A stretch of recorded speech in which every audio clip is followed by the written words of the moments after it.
And gentleman, ಈಗ H C ಮಾದೇವಪ್ಪನವರು ನಾಯಿ ಬಗ್ಗೆ ಒಂದೇನು ಮಾತು ಹೇಳಿದ್ರಲ್ಲ, ಆ ನಾಯಿ, ಬೀದಿ ನಾಯಿ, ಆಮೇಲೆ ಮನೆ ನಾಯಿ, ಅದಾದ್ಮೇಲೆ ಕಟ್ಟ ಕಾಂಗ್ರೆಸ್ಸಿಗರು ನಾಯಿಗಳಲ್ಲ, ನಾಯಿ ನಿಯತ್ತಿನ ಪ್ರಾಣಿ ಅನ್ನೋ ಮಾತುಗಳೆಲ್ಲ ಬಂತು.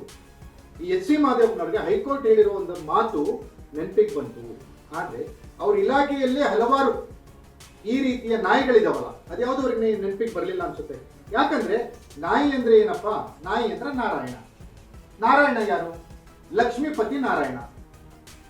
ಅಸಲಿ ನಾಯಿ ಯಾರು? ಇದರಲ್ಲಿ ಮಾದೇವಪ್ಪನವ್ರು ಹೇಳಿರೋ ಅಸಲಿ ನಾಯಿ ಯಾರು? ಅದ್ರ ಸೀಕ್ರೆಟ್ ಅನ್ನ ಇವಾಗ ನಾನು ನಿಮ್ಗೆ ಹೇಳ್ತೀನಿ. ಎಚ್ ಸಿ ಮಾದೇವಪ್ಪನವರು ಯಾವ ಅರ್ಥದಲ್ಲಿ ಹೇಳಿದ್ದಾರೆ ಅನ್ನೋದನ್ನ ನಾನು ನಿಮ್ಗೆ ಹೇಳ್ತೀನಿ. ಅಸಲಿ ನಾಯಿ ಯಾರು, ಹಾಗೆ ಆ ನಕಲಿ ಬಾಲ ಯಾವುದು? ಎಚ್ ಸಿ ಮಾದೇವಪ್ಪನವರ ಇಲಾಖೆಯಲ್ಲಿ ಇರುವಂತಹ ನಾಯಿಗಳು, ಬಾಲಗಳು ತುಂಬಾ ಇದಾವೆ. ನಾಯಿ ಅಂದ್ರೆ ಮಾದೇವಪ್ಪನವ್ರಿಗೂ ಪ್ರೀತಿ, ಯಾಕಂದ್ರೆ ನಾಯಿ ಅಂದ್ರೆ ನಾರಾಯಣ. ಏನಿದು ಹಾಗಾದ್ರೆ ಬಿಗ್ ಫಿಶ್? ಯಾರು ಆ ನಾಯಿ?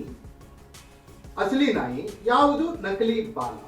ಆ ಬಾಲ ಆ ನಾಯಿಯನ್ನ ಹೇಗೆ ತನ್ನ ಹತೋಟಿಗೆ ತೆಗೆದುಕೊಂಡು ಕೆಲಸಗಳನ್ನ ಮಾಡಿಸಿಕೊಳ್ಳುತ್ತೆ? ಇದು ಎಕ್ಸ್ಕ್ಲೂಸಿವ್ ಸ್ಟೋರಿ. ನೆಲ ಜಲ ಭಾಷೆಗಾಗಿ ಪ್ರಾಮಾಣಿಕ ಪತ್ರಿಕೋದ್ಯಮ.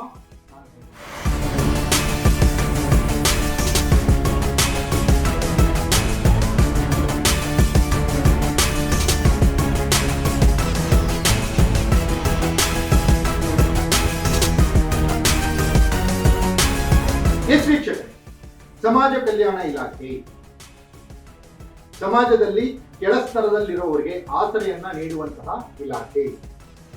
ಸಮಾನತೆ, ಸಾಕ್ಷರತೆ, ಸಹಬಾಳ್ವೆ, ಕ್ರಿಯಾಶೀಲತೆ, ಸಮಾಜದಲ್ಲಿ ದಮನಿತರಿಗೆ ಗೌರವ ಪೂರ್ವಕವಾಗಿ ಬದುಕುವಂತಹ ಒಂದು ಅವಕಾಶವನ್ನ ನೀಡುವಂತಹ ಇಲಾಖೆ.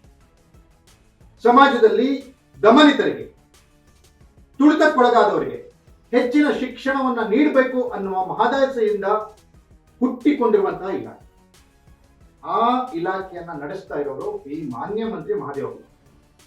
ಈ ಮಹದೇವಪ್ಪನವ್ರ ಇಲಾಖೆಯಲ್ಲಿ ಏನ್ ನಡೀತಿದೆ ಅನ್ನೋದೇ ಮಹದೇವಪ್ಪನವ್ರಿಗೆ ಗೊತ್ತಿದೆ.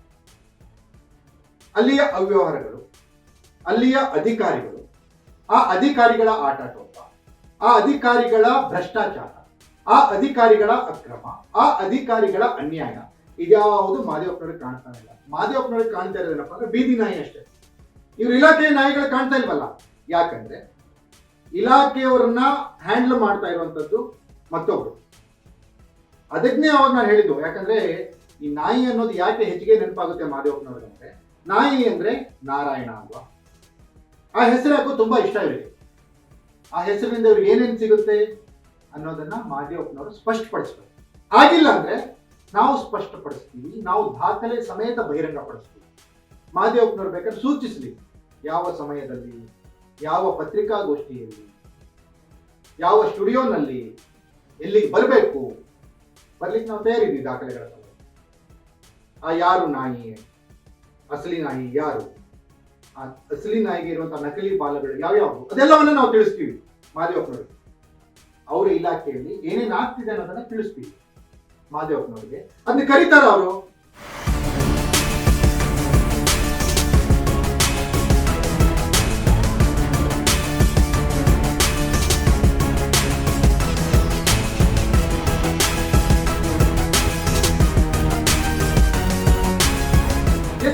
ಈ ವಿಷಯಕ್ಕೆ ಬರೋಣ. ಎಚ್ ಸಿ ಮಾದೇವಪ್ಪನವರು ಸಮಾಜ ಕಲ್ಯಾಣ ಸಚಿವರು ಇಲಾಖೆಯನ್ನ ನಡೆಸ್ತಾ ಇದ್ದಾರೆ. ಇಲಾಖೆಯಲ್ಲಿ ಏನೇನು ಗೋಲ್ಮಾಲ್ ಆಗ್ತಾ ಇದೆ ಅವ್ರ ಗಮನಕ್ಕೆ ಬಂದಿದೆಯೋ ಬಂದಿಲ್ವೋ ಗೊತ್ತಿಲ್ಲ. ಬರ್ದೆ ಅಂತೂ ಮಾಡಕ್ಕಾಗಲ್ಲ, ಯಾಕಂದ್ರೆ ಅಧಿಕಾರಿಗಳು ಇರ್ತಾರೆ, ಮಾದೇವಪ್ಪನವ್ರು ಹೇಳಿದಾಗೆ ಕೇಳ್ತಾರೆ, ಆ ಪ್ರಶ್ನೆ ಬೇರೆ. ಮಾದೇವಪ್ಪನವರು ತಾವು ನೇರವಾಗಿ ಹೇಳಕ್ಕಾಗಲ್ಲ, ಒಬ್ರು ಬ್ರೋಕರ್ ನಿಂತ್ಕೊಂಡಿರ್ತಾರೆ, ಬಾಲ ಅಲ್ಲಾಡಿಸ್ಕೊಂಡು ಬರೋಂಥವ್ರು ಇರ್ತಾರೆ ಕೆಲವು. ಹಂಗಾಗಿ ಇವರಿಗೆ ನಾಯಿ ಅಂದ್ರೆ ಪ್ರೀತಿಯಾಗಿದೆ ಮಾದೇವಪ್ಪನವ್ರಿಗೆ. ಯಾಕಂದ್ರೆ ನಾಯಿ ಅಂದ್ರೆ ನಾರಾಯಣ. ಯಾರು ಆ ನಾರಾಯಣ? ಆ ಲಕ್ಷ್ಮೀಪತಿಗೆ ಮಾತ್ರ. ಹೀಗೆ ಇಲಾಖೆಯನ್ನ ಹ್ಯಾಂಡಲ್ ಮಾಡೋ ಬ್ರೋಕರ್ಗಳಿರ್ತಾರಲ್ಲ, ಬ್ರೋಕರ್ಗಳು ಏನ್ ಮಾಡ್ತಾ ಇದ್ದಾರೆ? ಇಲಾಖೆಯಲ್ಲಿ ಎಷ್ಟು ಅವ್ಯವಹಾರಗಳಾಗಿದೆ, ಇಲಾಖೆಯ ಅಡಿಯಲ್ಲಿ ಬರುವಂತಹ ಶಾಲಾ ಕಾಲೇಜುಗಳಲ್ಲಿ ಯಾವ ರೀತಿ ನಿರ್ವಹಣೆ ಆಗ್ತಾ ಇದೆ, ಇಷ್ಟೆಲ್ಲ ಅಕ್ರಮಗಳು ನಡೆದ್ರೂ ಕೂಡ ಮಾದೇವಪ್ಪನವ್ರಿಗೆ ಗೊತ್ತಾಗ್ತಾ ಇಲ್ವಾ? ಗೊತ್ತಾದ್ರೂ ಸೈಲೆಂಟ್ ಆಗಿದ್ದಾರ, ಅಥವಾ ಅದು ನಾಯಿ ನಿಷ್ಠೆಯ? ಯಡಿಯೂರಪ್ಪನವರು ತೀರಾ ವಿಚಾರ ಮಾಡಿ ಈ ಮಾತನ್ನು ಹೇಳಬೇಕು. ಹೈಕೋರ್ಟ್ನ ಆದೇಶವನ್ನ ಕೋರ್ಟ್ ಮಾಡಬೇಕು. ಆದರೆ ಹೈಕಮಾಂಡ್ ಹಾಗೆಯೇ ಸಿದ್ದರಾಮಯ್ಯನವರು ಅಧಿಕಾರ ಬಿಟ್ಟು ಕೊಡಬೇಕು ಅನ್ನುವಂತಹ ವಾದವನ್ನ ಮಂಡಿಸ್ತಾ ಇರುವಂತಹ ಸಿದ್ದರಾಮಯ್ಯನವರ ಈಗಿನ ವಿರೋಧಿಗಳು ಅವರನ್ನ ಹೀಗಳಿಲಿಕ್ಕೆ ಹೋಗ್ಬಿಟ್ಟು ಅವರು ಮಾದೇವಪ್ಪನವರು ತಮ್ಮನ್ನು ತಾವೇ ಆಳ್ಕೊಂಡ್ಬಿಟ್ಟಿದ್ದಾರೆ. ಹಾಗಾಗಿ ಎಚ್ ಸಿ ಮಾದೇವಪ್ಪನವರು ಇನ್ನಾದ್ರೂ ಊರು ಸಾಬರಿ ಅನ್ನೋದನ್ನ ಆಮೇಲೆ ನೋಡ್ಕೊಳ್ಳೋಣ. ರಾಜ್ಯದ ನಾಯಕರು ಹೌದು ಇವರು. ಎಚ್ ಸಿ ಮಾದೇವಪ್ಪ ತುಂಬಾ ದೊಡ್ಡ ಮಟ್ಟದ ರಾಜ್ಯದ ನಾಯಕ. ಎಲ್ಲಾ ದಲಿತರು ಇವ್ರನ್ನ ತಮ್ಮ ಒಕ್ಕೂರಿನ ನಾಯಕ ಅಂತ ಹೇಳ್ಬಿಟ್ಟು ಇವ್ರು ಬಂದ ತಕ್ಷಣ ಜೈಕಾರ ಕೂಗ್ತಾರೆ. ಇವರೊಂದು ಕಾಂಗ್ರೆಸ್ ಅಲ್ಲಿ ಇಲ್ಲ ಅಂದ್ರೆ ಕಾಂಗ್ರೆಸ್ಗೆ ಒಂದು 25-30 ಸೀಟುಗಳು ನಷ್ಟ ಆಗ್ಬಿಡುತ್ತೆ. ಎಲ್ಲರ ಮನಸ್ಸಲ್ಲಿದ್ರೆ ಅದು ಭ್ರಮೆ ಅವರು. ಅವ್ರು ಎಷ್ಟು ದೊಡ್ಡ ದಲಿತ ನಾಯಕರು ಅನ್ನೋದನ್ನ ಇಡೀ ದಲಿತ ಸಂಘಟನೆಗಳು ಹೇಳ್ತವೆ.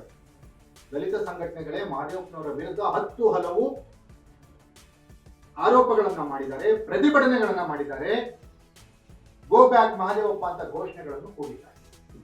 ಕೆಲವು ಚಮಚಗಳನ್ನು ಇಟ್ಕೊಂಡು ಇವ್ರ ವಿರುದ್ಧ ಅವ್ರ ಸಂಬಂಧಿಕರ ಸ್ನೇಹಿತರ ಗೊತ್ತಿಲ್ಲ, ಅವ್ರನ್ನ ಇಟ್ಕೊಂಡು ಇಲಾಖೆನ ಹ್ಯಾಂಡಲ್ ಮಾಡ್ತಾರೆ ಎಚ್ ಸಿ ಮಾದೇವಪ್ಪ. ಅವರಿಗೊಂದು ಸರ್ಕಾರಿ ಕಾರು ಊಟ ಅದು ಹೆಂಗ್ ಕೊಡ್ತಾರೆ? ಸರ್ಕಾರಕ್ಕೂ ಅವ್ರಿಗೆ ಏನ್ ಸಂಬಂಧ? ಇವರ ಅಧಿಕಾರಿನ ಅವರು, ಇವರ ಕರ್ತವ್ಯ ಅಧಿಕಾರಿನ ಅವರು, ಇವರ PA ಅವರು, ಇವರ PS ಅವರು ಯಾರು ಹೇಳ್ತಾರ ಮಾದೇವಪ್ಪ? ಅವ್ರು ಯಾರು ಅಲ್ಲ. ಅಂದ್ರೆ ಅವ್ರನ್ನ ಯಾಕೆ ಅಧಿಕಾರಿಗಳ ಮೇಲೆ ಪ್ರಭಾವ ಹಾಕ್ಲಿಕ್ಕೆ ಬಿಡ್ತಾರೆ, ಅಧಿಕಾರಿಗಳನ್ನ ಹೆದರಿಸ್ತಾರೆ, ಅಧಿಕಾರಿಗಳನ್ನ ಬೆದರಿಸ್ತಾರೆ? ಎಷ್ಟು ಸಾಕ್ಷಿಗಳು ಬೇಕು ನಿಮಗೆ? ಆಡಿಯೋ ಸಾಕ್ಷಿಗಳು ಬೇಕಾ?